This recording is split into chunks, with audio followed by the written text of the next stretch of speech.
baiboly? Ahoana ho ny baiboly? Fampianarana ara-baiboly mitohitohy arahanao eto amin'ny Open Radio, iarahanao amin'ny namana Richard Andrianjatovo. Ahoana ho ny baiboly? Ahoana ho ny baiboly?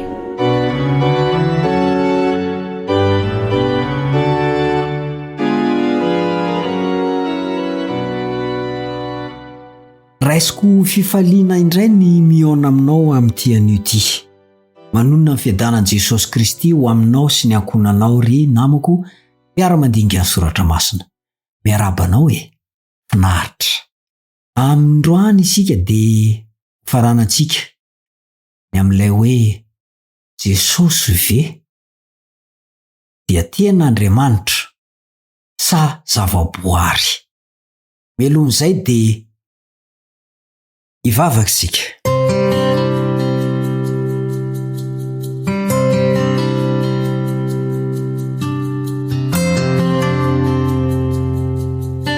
Misaotranao izay rainay izay ny an-danitra. Fanomenao ny fotoana mba ahafahanay indray mihaona eto androany. Mamela ny heloka mampahotana satria amin'ny maha-olombelona dia tsy tanteraka izay. Koa metezanao amafany tsy fomiazanay rehetra. Amin'ity anio ity dia hamarana ny lesona mahakasika ny hoe iza marina moa zany Jesosy Kristy zany. Amin'ny maha-Andriamanitra azy no resaka eto. Amin'ny anaran'i Jesosy no angatana izany. Amen.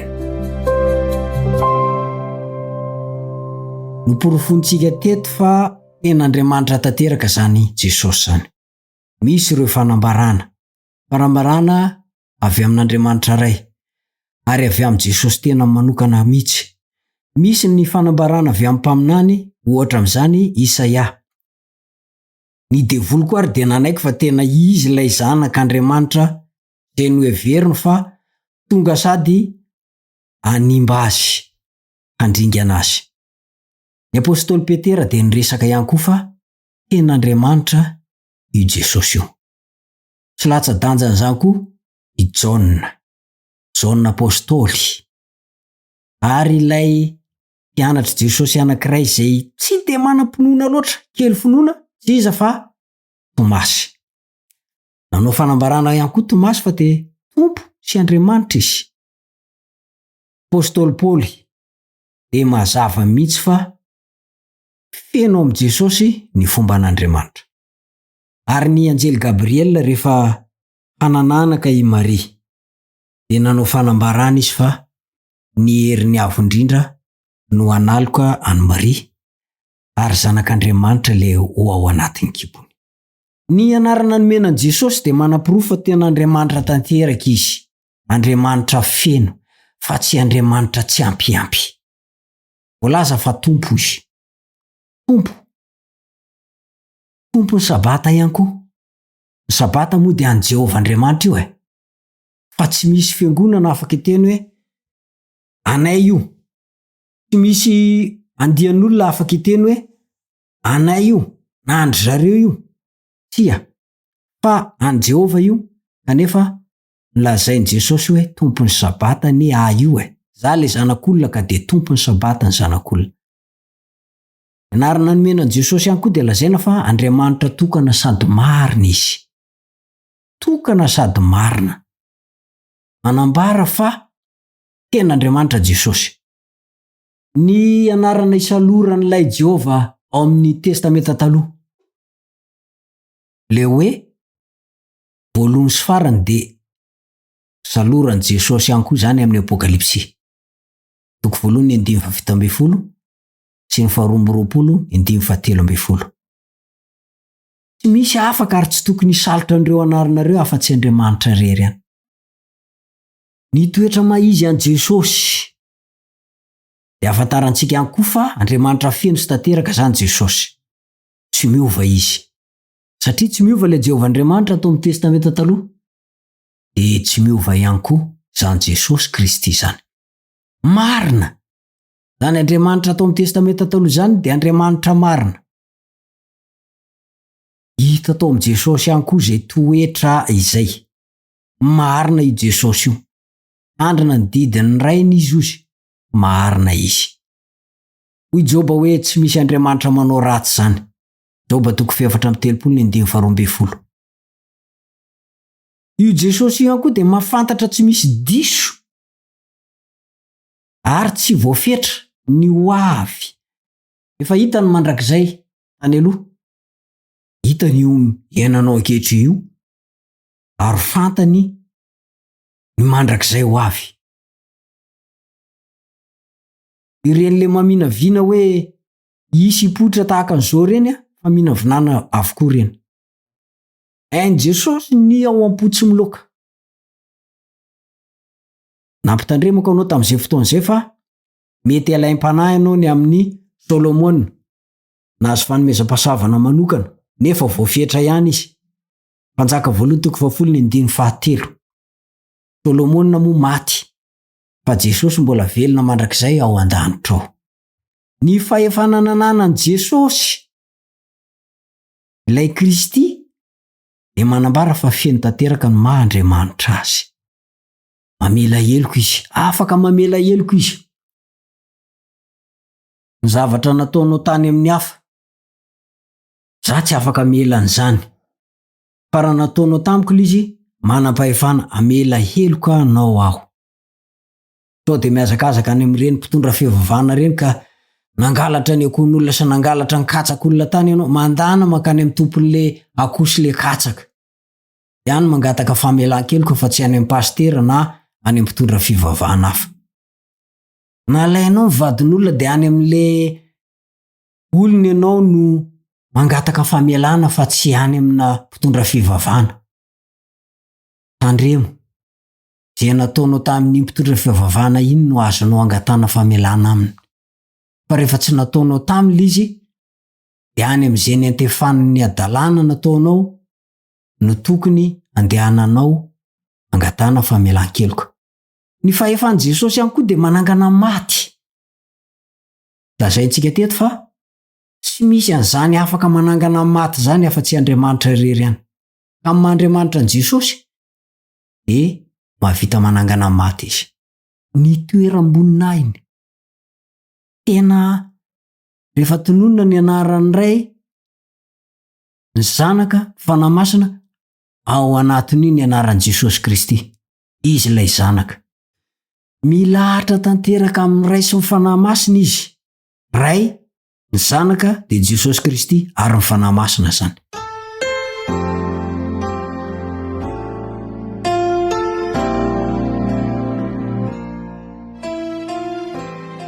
Ny fahefananana Jesosy ihany koa dia izao manaiky hiankohofana izy. Tadidinao ilay lehilahy anankiray rehefa noroasiny zalavy eo amin'ny fiangonana satria nanandratra an' Jesosy izy. Jesosy ilay nanasitrana azy, jamba tany an-kibon-dreniny izy, dia nanasitrana azy Jesosy, ary Jesosy nefa tsy fantany, dia niona tamin'i Jesosy izy indray andro. Dia hoy Jesosy, fantatrao ilay nanasitrana anao, dia izao miresaka aminao izao. Tonga dia niankoka tamin'i Jesosy izy. Zany fiankofana zany dia fady. Hoy ny anjely eo amin'ny Apokalipsy 7:9. Ho ahofezintsika ary amin'ity anio ity ny mahakasika an'izay hoe maha-Andriamanitra an'i Jesosy izay. Raha ireo rehetra ny tany saina teo zany no ekena, raha ireo rehetra ireo zany no ankatoavina, dia tena feno maizy an' Jesosy Kristy hitovy amin'ilay Jehova voalaza ny testamenta taloha. Feno maha Jesosy Kristy an'ilay Jehova voalaza ny testamenta taloha. Ny fahefany, ny toerana maha-Andriamanitra azy mihitsy no hita sy tanteraka ary nananan'i Jesosy Kristy tao aminy avokoa ireo. Ataoko fa raha ny mpandinika dia anaiko fa i Jesosy Kristy ihany kay ilay Jehova voalaza ny testamenta taloha. dia tsy hisalasala izy hiankohoka amin'i Jesosy, hivavaka amin'i Jesosy, hangataka amin'i Jesosy. Ry namako, io Jesosy io no toriana aminao. Io Jesosy io ilay alfa sy omega, ilay fiandohana sy fiafarana. Ho rava izao tontolo izao, fa i Jesosy Kristy mbola ho eo foana. Tsy aleo ve miandany aminy e? Tsy aleo ve manaraka azy e? Tsy aleo ve momba azy e? Raha tsy izy, dia tsy nisy aho. Ary tsy nisy toy izao ianao. Noho ny am' Jesosy ilay mpamorona, no natonga anao ho toy izao, no natonga ahy ho toy izao. Io Jesosy be voninahitra io no nanaiky niala tany amin'ny seza fiandrianany any an-danitra, nidina teto ambony tany, ho faty teo ambony hazofijaliana mba ho avitra isolo ahy sy isolo anao. Fitiavana anie zany e. Moa ve tsy mendrika azy nomena voninahitra sy haja? Atolory azy ny fiderana. Omeo azy ny voninahitra. Omeo azy anjakany ny fiainanao, ny hoavinao rehetra. Ny fonao aza misy asiana hoe hevitra tsy natokanao azy, fa ny fonao manontolo mihitsy. Tena Andriamanitra tanteraka zany Jesosy Kristy zany. Tsy zava-boary izy, araka ny fampianarana miparitaka amin'izao fotoana izao.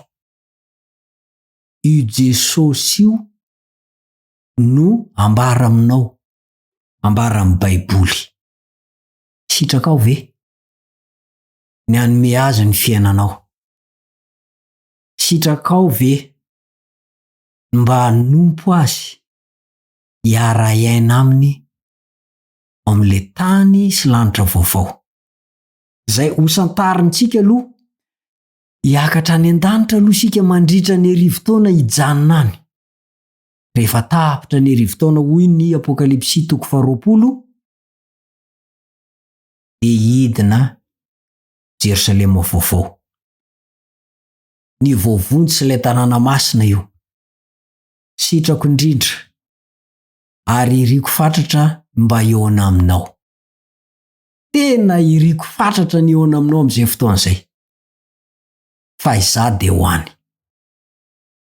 Ary mino aho fa ianao ihany koa dia mba mangetaheta fatratra niara handova amin'i Jesosy Kristy ilay fiainana mandrakizay. Hatreo ny fiarahantsika amin'ity anio ty. Tadidio hatrany fa tia anao Jesosy matoa, heninao izany hafatra izany androany. Ilay Jesosy Kristy no toriako aminao, fa tsy Jesosy hafa. Hivavaka isika.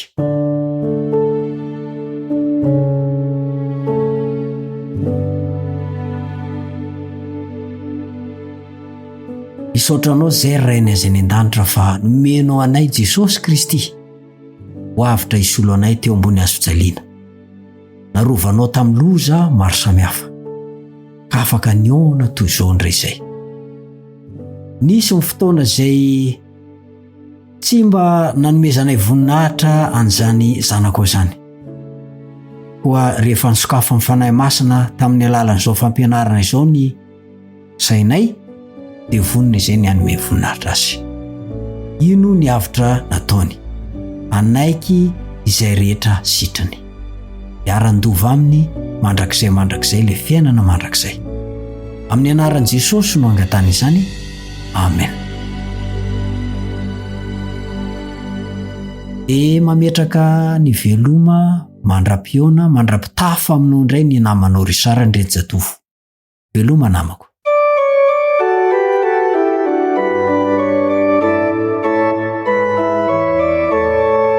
Ahoana hoy ny Baiboly? Ahoana hoy ny Baiboly? fampianarana ara-baiboly mitohitohy arahanao eto amin'ny Open Radio, iarahanao amin'ny namana Richard Andrianjatovo. Ahoana hoy ny Baiboly? Ahoana hoy ny Baiboly?